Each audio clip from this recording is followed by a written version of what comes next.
القطاع البحري بفضل رب العالمين الحمد لله فيه فرص وظيفية كبيرة جدا، وأيضا فرص تدرج في سلم الوظيفة. طبعا زي ما قلت أنا في البداية ضامن رب العالمين، لكن يهمني أيضا أني أطمن للمستقبل الوظيفي لعيالي. حي وسهلا من صولة بودكاست. أنا شادي شوقي، وهي حلقة مميزة مع ضيف مميز الدكتور ياسر الواحدي، رئيس أكاديمية أبو ظبي البحرية والتابعة لمجموعة موانئ أبو ظبي، حاصل على درجة الدكتوراه في الهندسة من جامعة مينيسوتا في الولايات المتحدة الأمريكية. أكاديمي مخضرم درس أكثر من 700 طالب وطالبة، وأشرف على رسائل الماجستير والدكتوراه. وفي الجانب البحثي نشر أكثر من 50 مقالة علمية في مجلات محكمة، منها مجلة ساينس ودار نشر نيتشر، وله 6 براءات اختراع مسجلة. دكتور الله يمسيك بالخير. حياك الله أستاذ شادي. الله يسلمك. مشكورين على الاستضافة في هذا البودكاست الجميل إن شاء الله، وإن شاء الله من خلاله بإذن الله تعالى بنخلي المشاهدين يتعرفون والمستمعين على جوانب الصناعة البحرية، بالذات الصناعة البحرية الإماراتية إن شاء الله. وجمالية هالبودكاست طلعت من صدفة، يعني نتكلم أنا وأنت في موضوع، بدأت تتعمق في الموضوع، أعجبتني في مواضيعك، قلت لك دكتور خلنا نكمل على طاولة البودكاست إن شاء الله. بالضبط. الله يسلمك. قبل ما نيجي على الاستوديو دكتور، مسكت تلفوني ودخلت على الويكيبيديا وشفت أنه في تقريبا 70 جامعة وكلية في دولة الإمارات العربية المتحدة، وكليتين بحريتين. وأكاديمية أبو ظبي البحرية تعتبر هي أول أكاديمية بحرية إماراتية من الجذور. بالضبط. هاي الأكاديمية بتخرج طبعا أفواج من الطلبة، رح نعرف عنها تفاصيل أكثر، لكن أنا عدا عن المعلومات القيمة اللي رح نعرفها من خلال هالبودكاست دكتور، حابب أعرف شو الجامعة حتقدم للطالب من ناحيتين، علم ومعرفة، ومن ناحية شو رح تعود عليه في الحياة العملية، ومن الجانب الآخر شو الأكاديمية البحرية حتعود على الدولة من إنشاء هذا الجيل البحري الإماراتي اللي رح يقود على قولة كابتن عمار الشيبة بقول لك شريان التجارة، اللي هي القطاع شريان البحري. التجارة بالضبط. نعم. يعني مصطلح يعني فتس عمليا أو يتناسب تماما مع طبيعة الصناعة البحرية. خلينا نبدأ من البداية. أنا ببدأ من الجانب الآخر أولا، ثم نعود إن شاء الله على الجانب الأول، هو جانب الطلاب نفسهم أولياء الأمور. لما نتكلم على الصناعة البحرية بالنسبة لدولة الإمارات أو بالنسبة للعالم ككل، الصناعة البحرية من خلال الصناعة البحرية 90% من التجارة تمشي عن طريق البحر. فمصطلح شريان التجارة بالفعل مصطلح في محله. تمام. لما ننعكس أيضا على موضوع دولة الإمارات، طبعا دولة الإمارات منذ القدم اقتصادها قائم على البحر. تمام؟ صحيح. دولة الإمارات طول ساحلها البحري مع الجزر أيضا يتجاوز 1300 كيلو. هناك أكثر من 200 جزيرة في دولة الإمارات. فالقطاع البحري جزء من الDNA لدولة الإمارات، ومرتبط بقوة بالاقتصاد دولة الإمارات. دولة الإمارات أيضا تقع على أهم بحر في العالم، شريان النفط في العالم، الخليج العربي. أيضا جزء منها يقع طبعا عن طريق إمارة الفجيرة على المحيط الهندي، اللي هو من أهم المحيطات التجارية في العالم. فأهمية الصناعة البحرية جدا قوية ومرتبطة بقوة باقتصاد دولة الإمارات.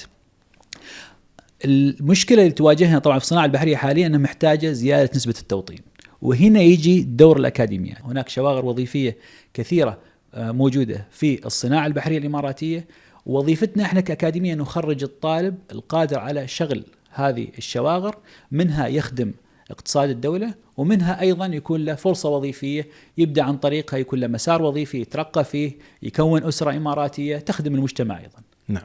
فبهذه الطريقة يعني عمليا تكلمنا في البداية على موضوع ما تقدم الصناعة البحرية للدولة، وكيف ينعكس على الطالب عموما، وأيضا كيف ينعكس على المجتمع الإماراتي بشكل غير مباشر. دكتور، الضبابية في هذا المجال، لأنه ما في أكاديمية بحرية متعارفين عليها أو إحنا ما تعودنا عليها، ونادرا ما نشوف كباتن بحريين ممكن نتكلم معاهم.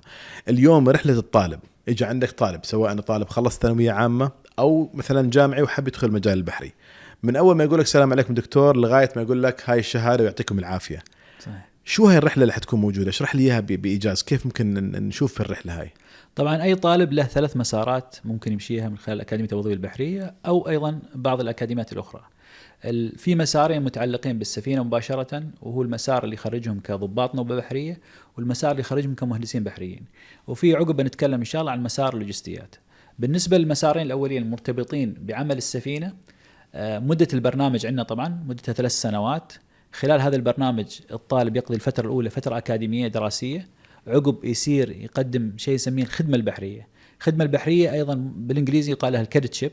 خلال هذه الفترة الطالب يكون جزء من طاقم السفينة، يعمل داخل السفينة، يطبق اللي تعلمه في الفترة الأكاديمية داخل السفينة، وفي نفس الوقت يعيش الحياة البحرية.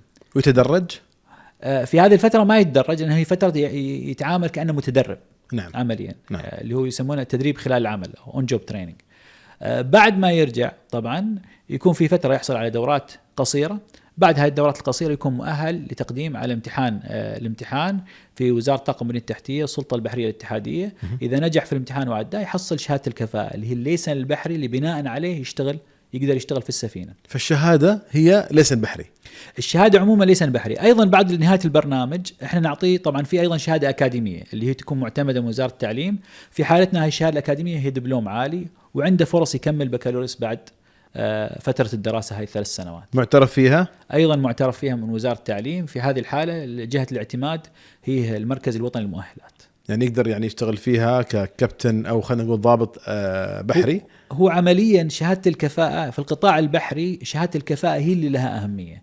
الشهادة الأكاديمية تفيده إذا يبي يكمل عقب ماجستير ودكتوراه، طبعا يمشي في المسار الأكاديمي. الشهادة الأكاديمية في هذه الحالة لها أهمية.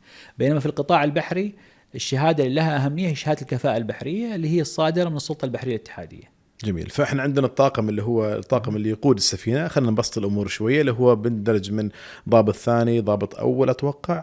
بالضبط. الحين بالنسبة للي يقودون السفينة أو اللي يعملون في السفينة طبعا نقسمهم إلى مهندسين وإلى أو قسم يقال له الدك. في الدك والإنجن.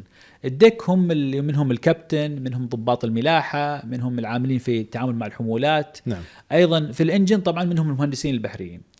المثل يقول خاصة في القطاع البحري يقول لك الكابتن يقود السفينة والمهندس يجعل السفينة تنقاد.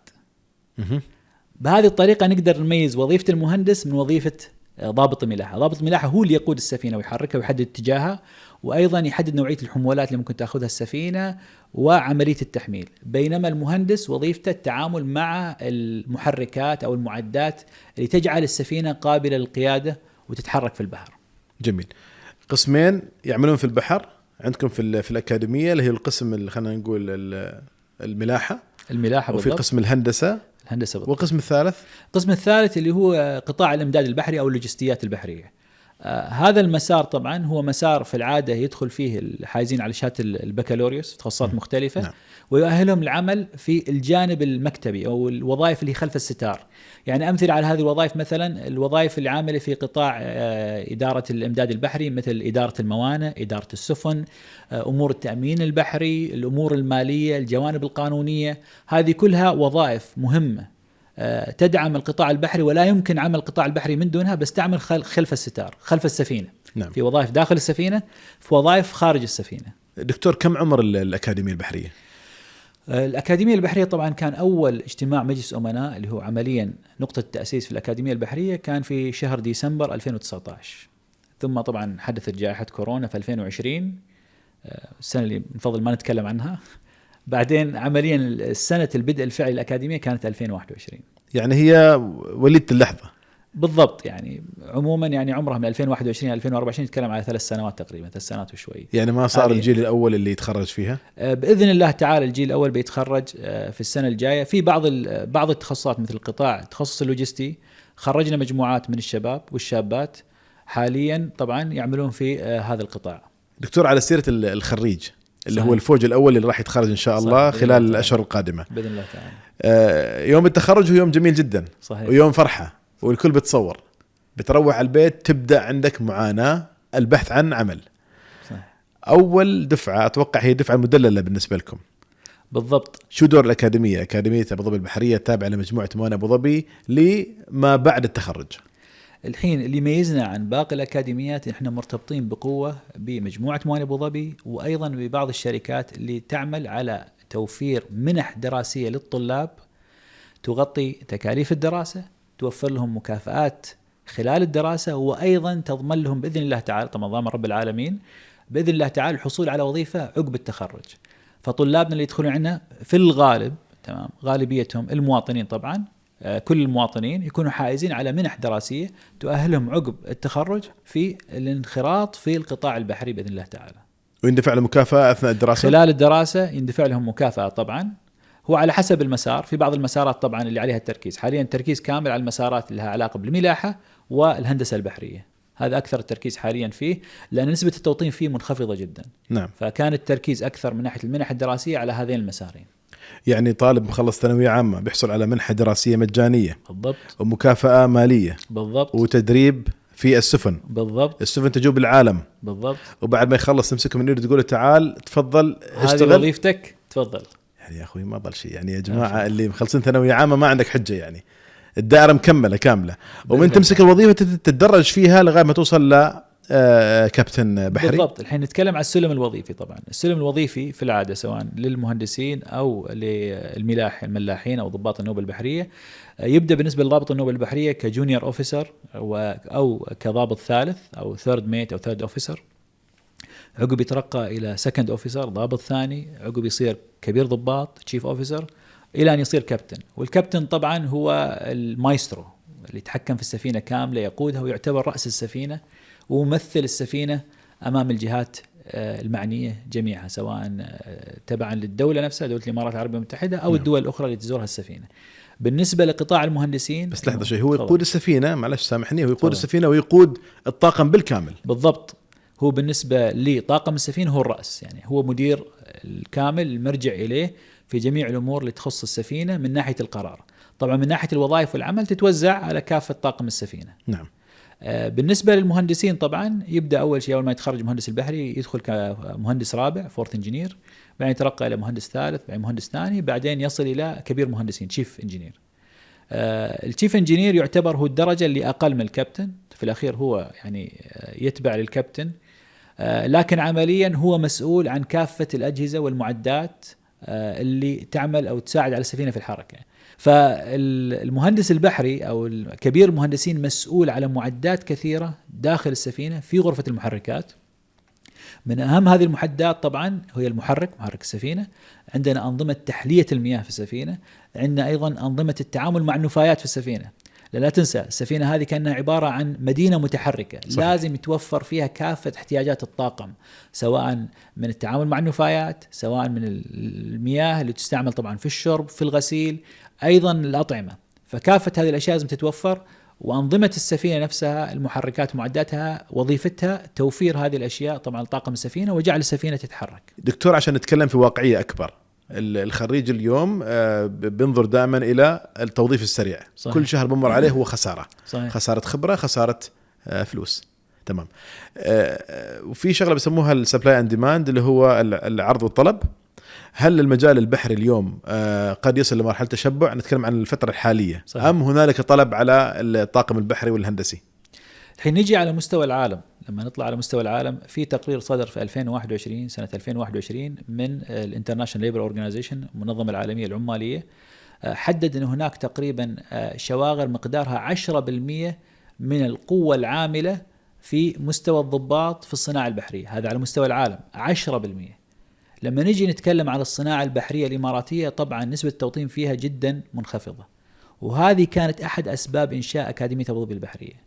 فكانت طبقا طبعا لرؤية القيادة الرشيدة في دولة الإمارات العربية المتحدة، أنشئت هذه الأكاديمية من قبل مجموعة موانئ أبو ظبي كي تعالج عملية زيادة التوطين في الصناعة البحرية. تمام.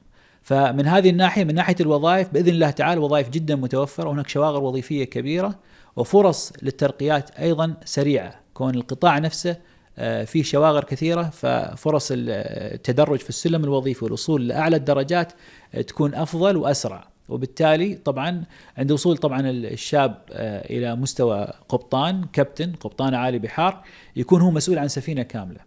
فهو متحكم مثلا طبعا يحدد له الاتجاه المفروض اتجاه أو المينة تتجه السفينة، لكن هو يكون مسؤول عن الطاقم بشكل كامل، احتياجاتهم، أيضا طريق المسار السفينة اللي بتتخذه، أيضا كم بعض الأمور المتعلقة مثلا بدخول السفينة للميناء يكون له أيضا كلمة فيها، فيصير عمليا مسؤول عن مدينة عائمة.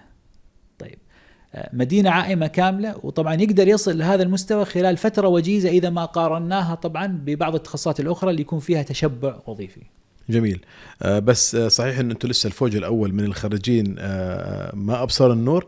لكن لسه في كباتن بحريين إماراتيين اليوم بيقودوا سفن كبيرة في المحيطات، هم منهم درسوا خارج الدولة صحيح؟ صحيح، الغالبية العظمى إن لم يكونوا كلهم درسوا خارج الدولة، سواء في بريطانيا أو في استراليا. أغلبهم هم بريطانيا، استراليا والإسكندرية. والإسكندرية بالضبط. دكتور، أنا لا أخفيك سرا، أنا خضت التجربة اللي هي تجربة الناقلة البحرية، نقلة بضائع. طلعنا من أبو ظبي ميناء خليفة إلى الدمام، ومن الدمام إلى المنامة البحرين، ومن البحرين إلى ميناء خليفة. حاولت أن أنا أعيش الحياة، حياة القبطان والضباط البحريين والمهندسين من شغلتين: أشوف التجربة البحرية بالكامل التجارية، وشفت حياتهم كيف بيعيشوا حياتهم، لأنه تعرف هو بيتغرب، بيطلع بالأسابيع وبالأشهر خارج المنزل. يعتقد الطالب أنه هو حيطلع راح يكون يشتغل 24 ساعة، هو بيشتغل 8 ساعات في اليوم. في وسائل ترفيهية موجودة، فيمكن عندكم الصورة الأوضح غير اللي أنا شفته كمان دكتور، لأنه تعرف كل سفينة في لها مميزاتها. بالضبط. الحين احنا بالنسبة لطلابنا مثلا قبل التحاقهم بفترة التدريب البحري، نجيب لهم ممثلي الشركات اللي يقدمون فرص التدريب البحري للأكاديمية للتقابل مع الطلاب، أخذ أسئلة الطلاب وشرح طبيعة العمل البحري في السفينة. وزي ما ذكرت أنت تفضلت، هناك طبعا سبل الراحة موجودة في السفينة، مش الهدف في السفينة فقط أن الشخص يعمل وما يرتاح. طبعا هناك أمور ترفيهية، في مثلا في السفينة مثلا في المطبخ عمليا ممكن يطبخ للطالب أو للشخص الأكل اللي يحبه ويريده. الشيف موجود على فكرة دائما. والشيف موجود دائما. نعم. في أيضا وسائل ترفيه مختلفة مثلا في السفينة، في بعضهم مثلا في جيم في السفينة. صحيح. في بعض السفن الكبيرة فيها مسابح. طيب، فأيضا في السفينة يعملون مرات حفلات باربيكيو وهاي الأمور. فالجانب الترفيهي في السفينة متوافر. الشيء الإضافي أيضا إن السفن هذه تنتقل من ميناء لميناء، فبالتالي في فرص للشباب طاقم السفينة بعمليا الحصول على فرص سياحية ببلاش. يعني ينزلون في الدولة مثلا، يشوفون التجارب، يتعرفون على ثقافات الدولة، ويقضون وقت ممتع في الدولة، والسفينة واقفة تحمل بضائع أو تنزل بضائع. فهذه من ناحية العمل القطاع البحري، هاي من الأشياء الجميلة في القطاع البحري اللي تجذب الطلاب للالتحاق فيه. احنا كثير من طلابنا بصراحة يعني اللي جذبهم أكثر شيء في البحر إن خلفيتهم بحرية. مثلا هم سواء كانوا يعملوا مثلا في قطاع صيد الأسماك أو في الرياضات البحرية، فعندما التحقوا في البحر حسوا أن هذا جزء من شغفهم. نعم. بالضبط. نعم. صحيح. شغفهم. وحسوا أيضا العملية مش كانت زي تصورهم قبل. أنا بعمل في السفينة بيكون طول وقتي شغل شغل شغل ونوم وأكل وهذا هو بس. لا، في السفينة هناك سبل راحة. أيضا في فرص كبيرة للطالب نفسه في السفينة أو للضابط أو للعامل في السفينة أن يطور نفسه، عنده وقت فراغ كبير. نتكلم زي ما ذكرت فضلت بالنسبة لضباط النوبة البحرية في العادة يعملون 8 ساعات في اليوم، في بعض السفن على شفتين. نعم. على دورتين، شفت 4 ساعات وشفت 4 ساعات. المهندسين البحريين في العادة يعملون 8 ساعات صباحا، تمام، وفي بعضهم أيضا ممكن يعمل شفت ليلي في الليل.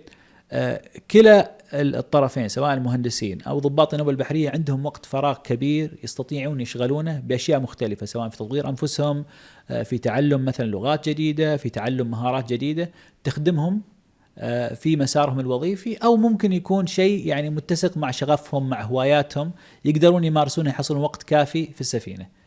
الجانب الآخر اللي أحب أتكلم عنه أن بعد ما الطالب أو الموظف ينهي عمله في السفينة، يعني يخدم مثلا عدة شهور، ينزل للبيت أو ينزل لبلده، يرجع لبيته. طبعا وقت بيته هذا إجازة منقطعة تماما عن العمل. طبيعة العمل اليومي طبعا أنك تأخذ عملك للبيت. صحيح. يعني ما في مفر. تمام. بتضطر دائما انك تاخذ عملك للبيت، وممكن يحقق عملك حتى في فتره الويكند. هو ياخذ السفينه على البيت ما يقدر.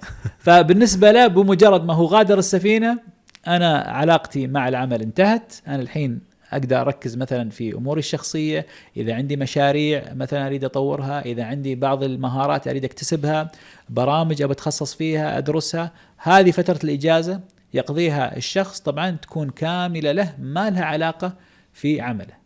لكن بالنسبة للعمل احنا قلنا انه هو طبعا عبارة عن 8 ساعات في اليوم، وعندك 8 ساعات النوم، وعندك 8 ساعات اللي هي الترفيه. صحيح. والأماكن الترفيهية كثيرة صراحة، وكل اللي تفضلت فيه من جيم، من غرفة سينما صغيرة، في مسابح تكون موجودة، الشيف 24 ساعة في أي لحظة بيعمل لك الأكل اللي أنت تحبه. لكن كم مدة العمل لما يركب السفينة ويرجع عند أهله؟ الحين طبعا هذا يعتمد على القطاع اللي بيعمل فيه الشخص أو الموظف في الصناعة البحرية. في العادة هناك 3 قطاعات ممكن يعمل فيها الموظف في الصناعة البحرية. القطاع الأول هو قطاع الشحن، وتحته مثلا هذا اللي يعملون مثلا في ناقلات النفط، ناقلات الغاز، ناقلات الحاويات، الحمولة السائبة، السيارات.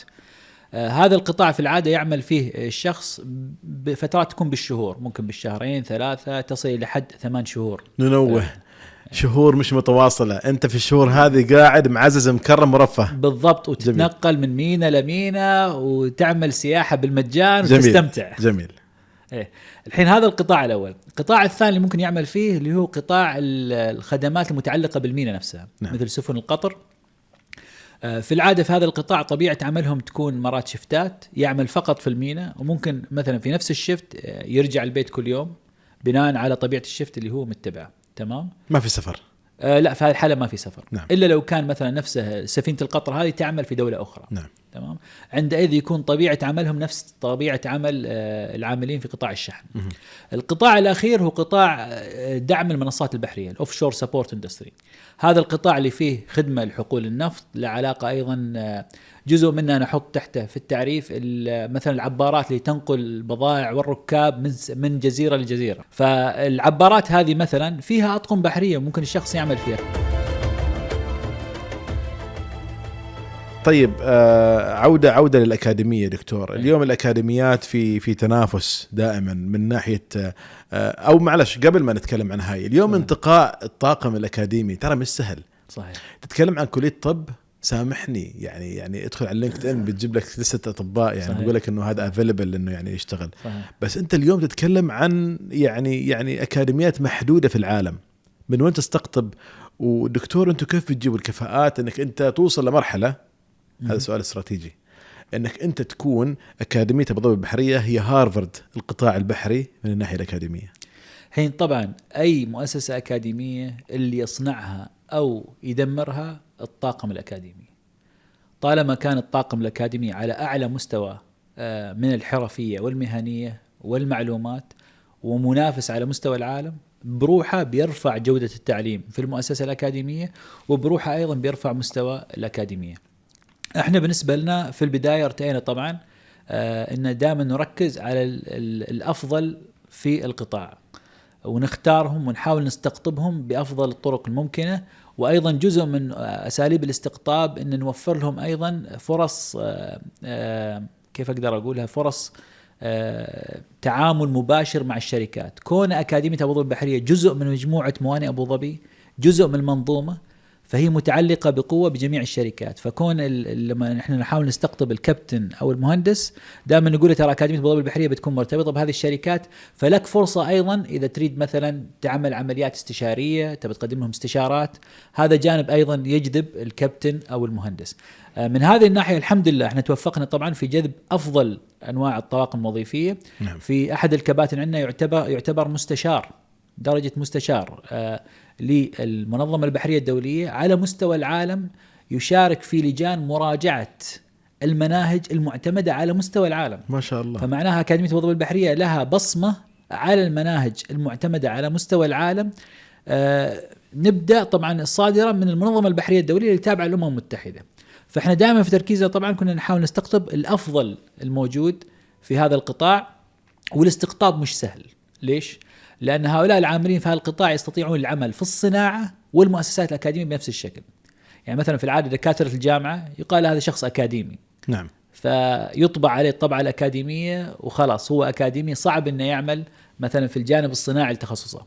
بينما في القطاع البحري طبيعتهم أصلا هم يكونوا عاملين في القطاع البحري في الصناعة على الأقل 10 سنوات. معلش أنت لما تقول الصناعة هي مش معناها صناعة مانيفاكتشر، يعني ما أقصد فيها صناعة، يعني القطاع البحري ككل، القطاع البحري اللي هو عمليات الشحن، الملاحة مثلا، الملاحة. نعم. كلها أنا أسميها عموما الصناعة البحرية، بالإنجليزي ذا اندستري يسموها، ذا اندستري. بالضبط. زين.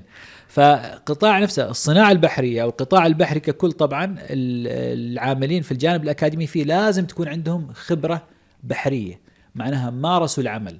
فمثلا احنا عندنا كل العاملين في الأكاديمية يا حصلوا على أعلى الدرجة اللي هي درجة الكابتن، درجة القبطان اللي هو الماستر مارينر، قبطان عالي البحار، أو يكونوا حصلوا على درجة كبير مهندسين.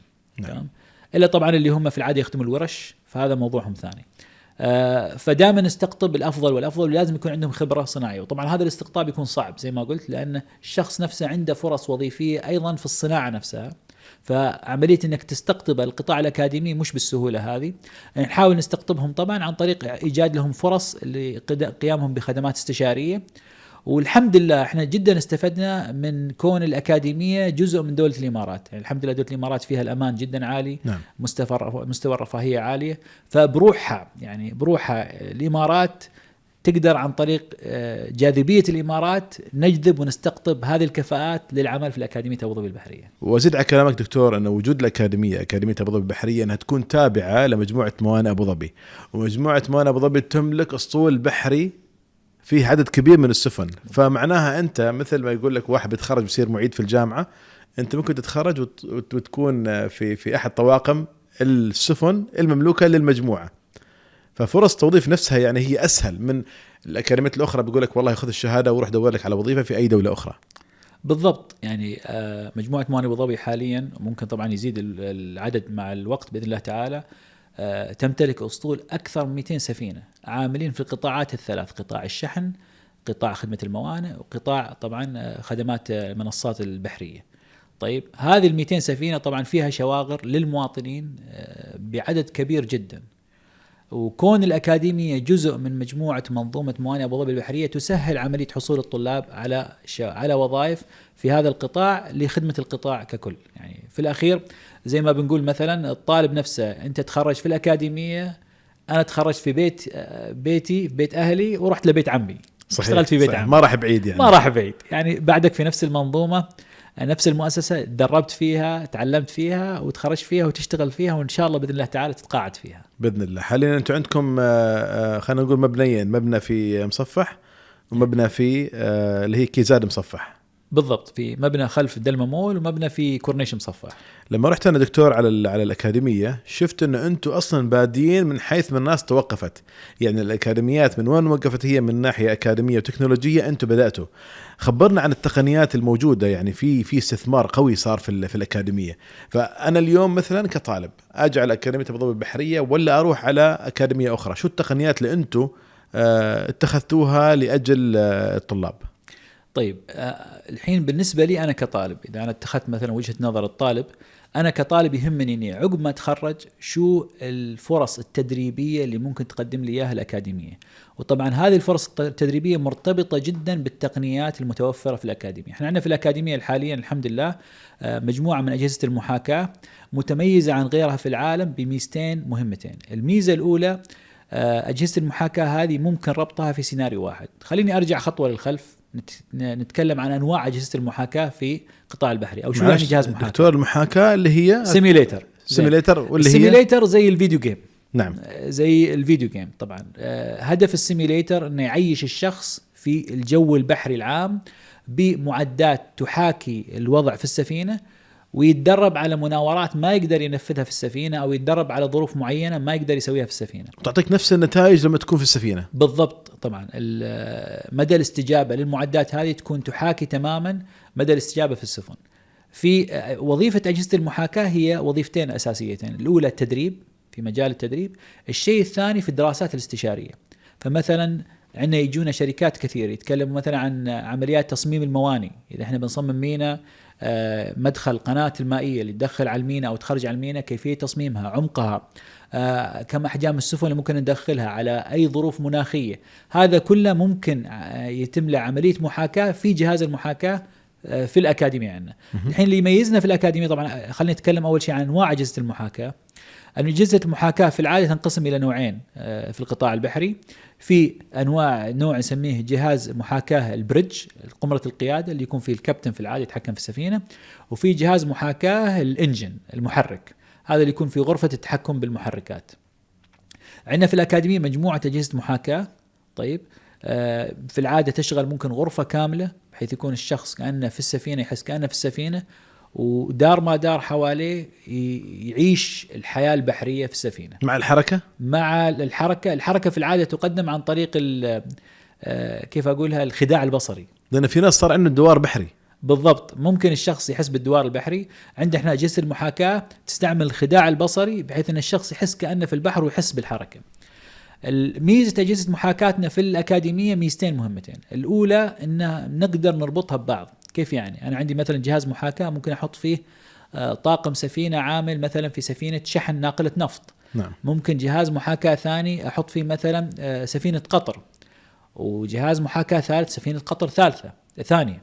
فبعدين اعمل سيناريو تدريبي للأطقم الثلاث هذول كيف يتعاونوا مع بعض، ان سفينتين القطر هذول يساعدون سفينه ناقله النفط تصل مثلا الى الميناء. فهذا ممكن بسبب مقدرتنا على ربط الأجهزة مع بعضها. ونقدر نربط أيضا جهاز المحاكاة مع قمرة القيادة مع جهاز محاكاة المحركات.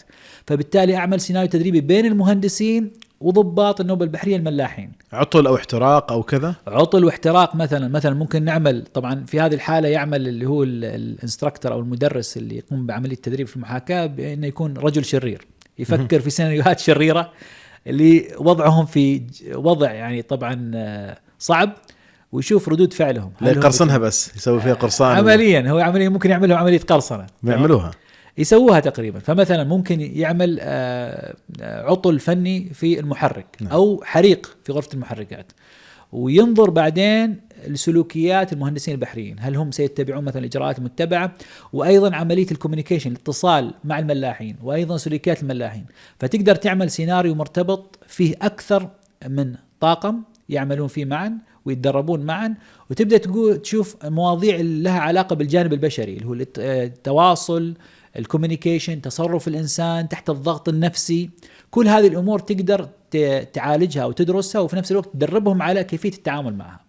فهذا الموضوع، موضوع عملية القدرة على الربط بين أجهزة المحاكاة، جدا أماكن قليلة في العالم مراكز محاكاة تستطيع أن تعمله. إحنا يمكن من أفضل 10 مراكز في العالم عندها هذه القدرة. الشيء الثاني اللي يميزنا أيضا على مراكز المحاكاة في العالم هو أن نستطيع تطوير النماذج الرياضية سواء للسفن أو للموانئ أو نسميها السيلينج اريا داخل الأكاديمية. عندنا القدرات المحلية لتطوير نماذج السفن والسيلينج اريا الموانئ مثلا داخل الأكاديمية، بحيث أن نقدر نصنع سيناريو كامل. يعني إذا بنربطه مثلا بالنسبة للألعاب الفيديو جيمز، ألعاب الفيديو، إحنا نصنع اللعبة ونخلي اللاعب يلعب فيها ونشرف على عملية اللعب، ندرب اللاعب عليها في نفس الوقت. هذه الخصيصتين اللي هو عملية الربط في أني أقدر أربط أكثر من لاعب أو أكثر من فريق في نفس الشيء، مع عملية أني أنا أسوي نماذج رياضية، ما تحصلها في مراكز محاكاة في العالم إلا قليل جدا، وإحنا أحدها. وأنتم ما شاء الله عمر الأكاديمية يعني يمكن 4-5 سنوات.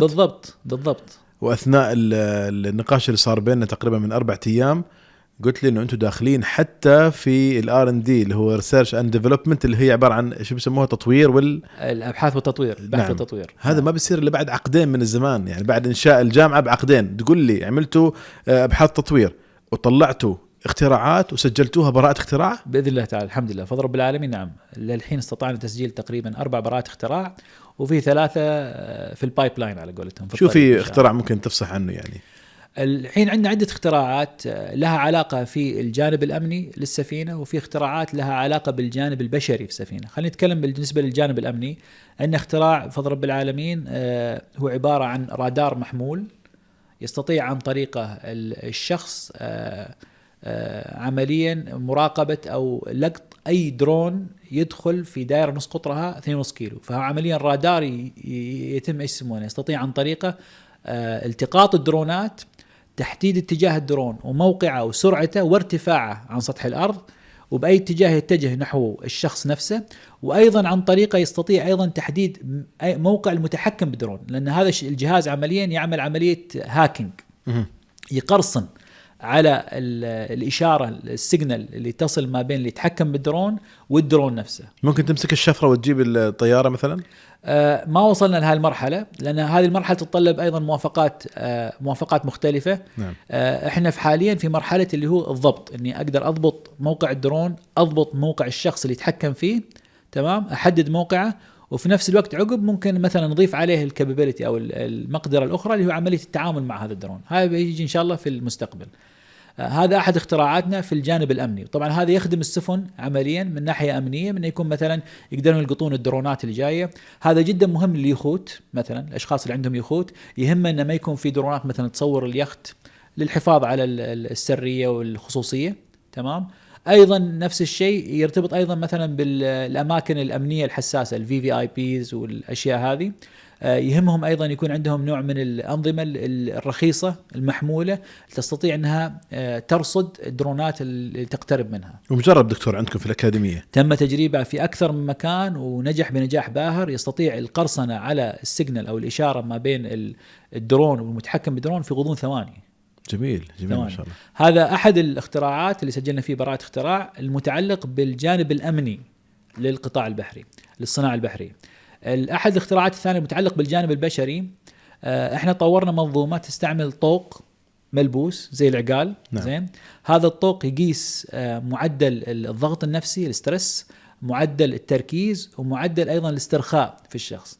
فخلال التدريب مثلا ممكن نستعمل خلال التدريب ممكن ندرب الأشخاص عن طريق كيفية التعامل مع الضغط النفسي. فعمليا الكباتن أو الأطقم المختلفة أو المهندسين يكونوا لابسين هذا الطوق، ندخلهم في أجهزة المحاكاة سيميليترز. تمام. وبعدين نضع لهم جانب تدريبي أو سيناريو يتدربون فيه ويعملون فيه، ونبدأ نجمع عنهم معلومات داتا كيفية تعاملهم مع الضغط النفسي. هل هو مرتبك، هل هو مسترخي، هل هو بالضبط. هذه المعلومات تفيدنا في شو؟ في معرفة إنه طيب كابتن طبعا هذا صار له خبرة في البحر، يعني سنين كان يقضيها في البحر، فأكيد وصل لمرحلة عنده القدرة على التعامل مع الضغط النفسي. بدراسة كيفية تصرفاته نقدر نعمل عمليا معلومات أو نستخلص معلومات تفيد الناشئ، الشخص الناشئ المبتدئ في هذا القطاع، كيف يتعامل مع الضغط النفسي، خاصة في السيناريوهات اللي يكون فيها أمور طوارئ، استجابة للطوارئ وغيرها. فهذا الاختراع أيضا احنا في طور إن شاء الله نسجل فيه براءة اختراع، لا علاقنا فيه بالمنظومة الذكاء الصناعي اللي تجمع الداتا هذه وتعالجها وتحللها، وبناء عليه ممكن أيضا نقوم طبعا بتصميم برامج تدريبية تعالج هذا المسألة، مسألة التعامل مع الضغط النفسي. هذا في الجانب البشري. ما بين الجانبين طبعا أيضا احنا مركزين على جانب البيئة والاستدامة. عندنا أيضا أحد المنصات إن شاء الله اللي هي تستعمل صور الساتلايت، صور الأقمار الصناعية، في رصد انبعاثات الكربون في أي منطقة في العالم. فمعناها إذا أقدر أنا أخذ صور أقمار صناعية أقدر أحدد كمية انبعاثات الكربون في أي منطقة. طبعا هذا يفيد المواني، لأن في كثير من المواني تجي سفن مثلا تدخل على الميناء، سفن غريبة طبعا، سفن من دول أخرى، لا يستطيع الميناء يفرض عليها مثلا وضع أجهزة اللي هو مجسات أو سنسرز لقياس معدلات انبعاث الكربون. عن طريق الساتلايت يقدر يراقب انبعاثات الكربون من السفن وهي واقفة في الميناء داخله. فهذا أحد المنصات اللي عملناها واشتغلنا عليها بإذن الله تعالى. وعندنا طبعا بعض المشاريع اللي ما أقدر أتكلم عليها لأنها ما زالت في طور الاختبارات. سياستنا عموما في الأكاديمية أن نحاول إحنا نشتغل في مشاريع لها علاقة بالقطاع ونصل فيها إلى مرحلة البروف اوف كونسبت، إثبات المبدأ، يعني بحيث أن يكون عندنا منتج أولي نستطيع عقبا نتكلم على موضوع التطوير له إلى وصوله إلى مرحلة اللي هو الاستغلال التجاري، الكوميرشاليزيشن. فبالنسبة لنا كأكاديمية نطور المنتج إلى أن يصل إلى مرحلة الكوميرشاليزيشن، وأيضا نسجل فيه براءة اختراع بهذا الجانب. وخلال عملية التطوير يدخلون طبعا طلاب يسمونها برامج ماجستير ودكتوراه، منهم طلابنا اللي تخرجوا مثلا من الهندسة البحرية أو قطاع الملاحة البحرية، يقدروا يكملوا دراستهم في الماجستير والدكتوراه في قطاع الأبحاث المرتبطة بالصناعة البحرية. فعلى قولتهم طبعا دهنا في مكبتنا، يعني وين ما انت ساير انت بعدك ما شاء الله في نفس النطاق. واهم شيء في فتره وجيزه جدا، يعني في يدوب يعني اقل من 5 سنين انت قاعد تقول عن سلسله النجاحات في اكاديميه ابو ظبي البحريه، وصلت لمرحله يعني غير التعليم الاكاديمي، غير المعايير العالميه، وعدا عن ذلك صار في عندك مركز ابحاث ودراسات خاصه في الامور البحريه. طيب لوين رايحين دكتور؟ والله اتجاهنا حاليا طبعا من ناحية القطاع نفسه هو عملية دمج الأبحاث مع المناهج. طبعا المناهج البحرية طبعا يتم تقنينها من المنظمة البحرية الدولية، ففي حد أدنى من المعايير لازم الالتزام فيه، لكن ما زاد عن هذا الحد الأدنى متروك للأكاديميات البحرية اختيار قدر اللي بتزيده فيه. طبعا بالنسبة لنا من النقاط اللي تشكل طبعا تحدي وضروري طلابنا نأهلهم للتعامل معها موضوع اللي هو أنظمة الذكاء الصناعي واستعمالها في سفن ذاتية القيادة autonomous vessels. طيب هذه الأمور طبعا قد تأتي في المستقبل، فلازم أيضا خريجة الأكاديمية قادرين على التعامل معها والعمل معها والاستجابة معها، والقدرة على، لأن الصناعة البحرية بتتغير. إذا ظهرت أنظمة الذكاء الصناعي على خلال السنين القادمة أكيد بتتغير، فلازم الطالب يكون قادر على مواكبة هذا التغير بطريقة إيجابية بحيث أنه يستفيد من هذا التغير للحد الأقصى من الفائدة. فهذا جزء من الاتجاه اللي حاليا متجهين معه، اللي هو عملية دمج البرامج البحثية مع برامجنا الأكاديمية بحيث أن الطالب يكتسب الجانبين معا.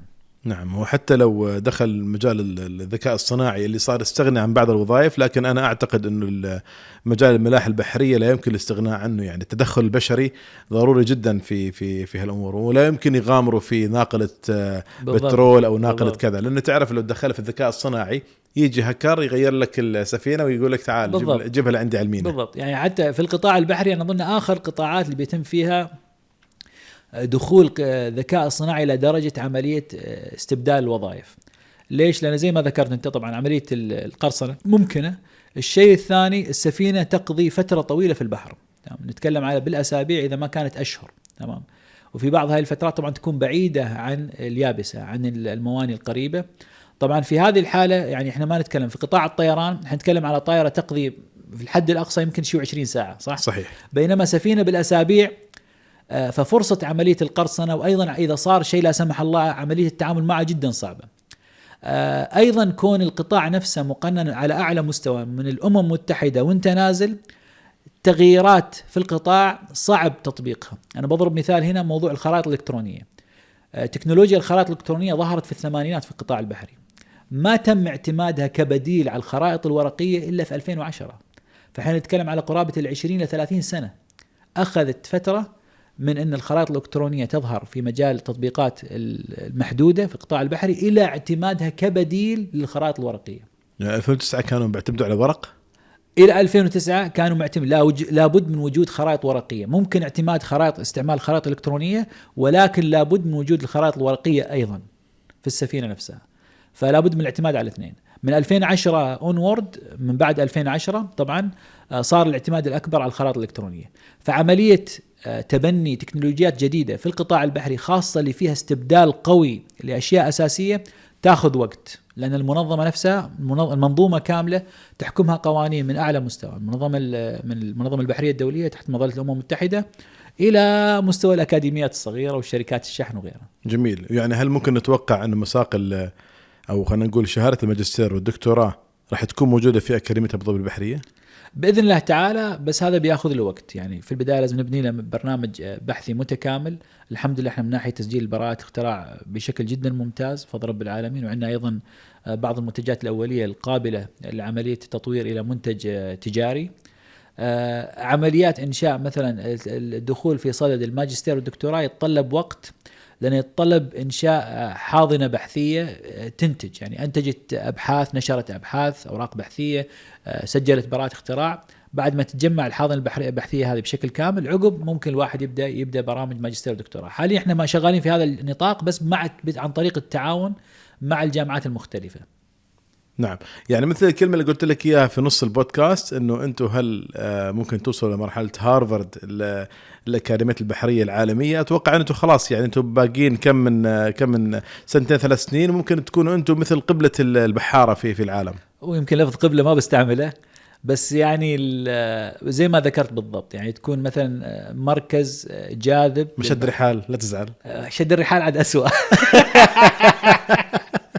طيب شو نقول؟ طيب ديستنيشن او اتجاه، تمام، مش مشكله. احنا ما حنقطعها، نخليها عادي. يلا توكل على العالمين. طيب دكتور، يعني صراحه التشعب البحري كثير، وتعرف سبحان الله، اقول لك المجال البحري هو بحر، احنا بنقول على الاشياء الثانيه بحر، فما بالك في المجال البحري. ونتكلم عن تشعبات كثيره. بس اتوقع انه يعني هالساعه اللي قعدناها يعني فسرت اشياء كثيره، وحتى تكون يعني مثل استناره للطالب ولولي الأمر لهذا المجال. أريد بس رسالة من دكتور ياسر للطالب ولولي الأمر بخصوص الأكاديمية. طيب بالنسبة لي طبعا أنا قبل ما أكون إنسان أكاديمي أنا أب، وعندي طبعا أطفال وأولاد وبنات في صدد الدخول في الجامعة. الله يحفظهم إن شاء الله بإذن الله تعالى، ويحفظ عيالك أيضا. فمن الأشياء المهمة جدا بالنسبة لي كأب طبعا أني عمليا طبعا الضامن رب العالمين، ولكن أطمئن المستقبل الوظيفي لعيالي عندما ينخرطوا في الجامعة. القطاع البحري بفضل رب العالمين الحمد لله فيه فرص وظيفية كبيرة جدا، وأيضا فرص تدرج في السلم الوظيفي. مش قضية أنه والله الإنسان توظف وحصل وظيفة في شركة معينة بيكون معنى هذا الكلام سيترجم أنه عنده مجال الترقي في السلم الوظيفي. طيب في القطاع البحري هذه الفرصة موجودة، كلا الفرصتين والميزتين موجودة. فرص وظيفية يدخل عن طريقها الطالب الخريج إلى الصناعة البحرية ويتوظف فيها وينشئ أسرة، وأيضا فرصة ترقي في السلم الوظيفي بحيث أنه يصل إلى أعلى المستويات، عقب أيضا ممكن يمسك شركات من الشركات العاملة في البحار. فالمجال هذا بفضل رب العالمين فيه فرص وظيفية كبيرة وفرص أيضا تدرج في السلم الوظيفي، وأنا كأب أركز على هذا الجانب، لأن في الأخير طبعا زي ما قلت أنا في البداية ضامن رب العالمين، لكن يهمني أيضا أني أطمن للمستقبل الوظيفي لعيالي. الله يطمنك ويطمنهم إن شاء الله دنيا آخر. دكتور سواء طالب أو ولي أمر لو حبوا يستفسروا عن الأكاديمية كيف ممكن يوصلوا لكم؟ هناك طبعا في رقم واتساب وتليفون هو الأفضل إن شاء الله للتواصل مع طاقم الأكاديمية. نعم. وإذا في مجال تعرضونه إن شاء الله على الشاشة بيكون شيء طيب. ممكن نسوي لكم دعاية للاستفسار، يرجى الاتصال على هذا الرقم. هاي دعاية بلاش. يلا عيش يا دكتور. حول لي الفاتورة. الله يعطيك العافية. طيب والاستفسارات طبعا دائما هي استفسار سواء كان مثلا شهادة الثانوية العامة مثلا، ما سألنا عن الأدبي، عادي الأدبي يدخل عندكم مثلا؟ بالنسبة للقطاع البحري أيوة عادي الأدبي يدخل. الحين عندنا تخصص الملاحة مثلا يقبل خريجة الثانوية اللي هم من الأدبي، ما عاد في ثانوية أدبي. والله أنا ما بعرف. أنا من زمان أنا صلي مخلص ثانوية عامة من 3 سنوات أنا، يعني أنا صغير بعد. دكتور احنا نصبغ يا دكتور. نصبغ ابيض. الله يعطيك الصحة والعافية. إن شاء الله. طيب دكتور أنا عندي سؤال، وسؤال هو شوي محرج لكن مهم جدا. صحيح. نبعد عن الرسميات. دكتور يعني الكابتن البحري بيقبض كويس؟ شوف بالنسبة للقبطان عائل البحار المبلغ اللي دكتور بيشتروا استون مارتن فانكوش كاش؟ والله ممكن على حسب منطاق العمل أو مجال العمل يعمل فيه. مثلا في العادة الراتب أو قيمة المبلغ اللي يقبضه الكابتن، خلينا نتكلم بالقبض بالأخير زين، يعتمد وين يعمل. مثلا في بعض السفن، مثلا السفن العاملة مثلا في القطب الشمالي في الجليد طبعا تكون رواتبهم أعلى بكثير مثلا من السفن العاملة في البحار العادية. في العادة ناقلات الغاز والنفط مثلا تكون رواتبهم مختلفة عن ناقلات الحاويات وناقلات الحمولات السائبة. تمام. في بعض النطاقات مثلا يكون فيها راتب جدا ما شاء الله عالي، يعني قد يصل في أنا مرة خبرني واحد مثلا من رؤساء التنفيذيين لأحد الشركات العاملة في دولة الإمارات إن عندهم القبطان ممكن يقبض بحد تقريبا 1000 إلى 1200 دولار يوميا. يعني الوقت يدركنا للأسف، وصراحة نحن مضطرين ننهي الحلقة يا دكتور.